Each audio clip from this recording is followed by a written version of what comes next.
Did you ever stop to think that the cigarettes you're smoking might actually be counterfeits, that you're funding criminals? Or that the coins you use might be fake too? All of which has a negative impact on Europe's finances, to which every working European citizen contributes. The fraud can seep in anywhere where the euro is in circulation, whether it's the diversion of money meant for infrastructure projects, for agriculture, or for other European programs. A European body was set up in 1999 to recover the funds that have disappeared from the European budget. It's called OLAF, the European Anti-Fraud Office. OLAF is part of the European Commission, but it has an independent status to conduct investigations entirely freely. This operational independence is still subject to a monitoring committee appointed by common agreement by the European Parliament, the European Council and the Commission. OLAF must also present to MEPs an annual report on its activities, which will be debated in Parliament.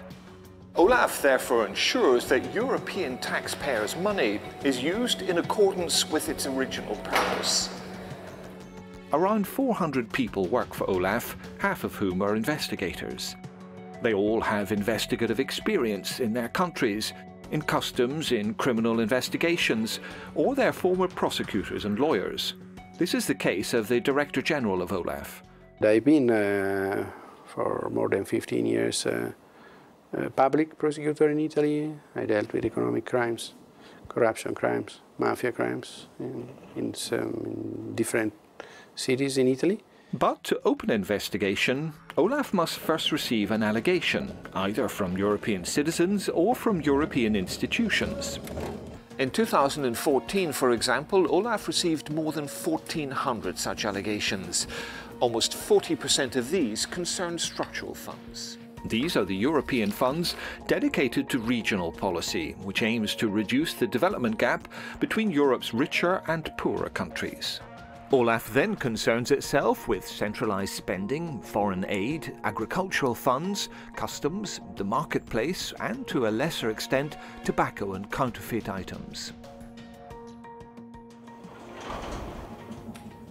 We are mainly an investigative body, so we investigate, we try to find out how things have happened, what has happened, if there is a fraud or a crime or nothing. And then we recommend the actions. That is, we are not a sanctioning body. The sanctions, like disciplinary, financial or judicial, are taken by the competent authority through their own procedures. In 2014, OLAF's recommendations aim to recover 900 million euros. That's just over 0.5% of the EU's total budget for that year. Smugglers are becoming increasingly inventive. This roll of paper is stuffed full of smuggled cigarettes. One ship's container can hold about 10 million cigarettes hidden in rolls like this. And that represents, in terms of lost revenue from tax and import duty, around 2.5 million euros. But do Europe's authorities follow the advice of OLAF? Mostly, not always. There is an autonomy of these bodies to take measures. When it comes to the judicial authorities, which are independent, and there are hundreds of them in Europe, the results are quite varied over the years and depending also on the countries and on the cases. Whilst when it comes to the EU institutions, there is more consistency and more often our recommendations are followed. In addition to investigations of fraud, corruption and any illegal activity related to EU funds, OLAF is also responsible for detecting serious offences committed by personnel of the European Union, be they officials, politicians elected as MEPs or commissioners. And finally, OLAF obviously contributes to the development of Europe's anti-fraud policy. It seems to be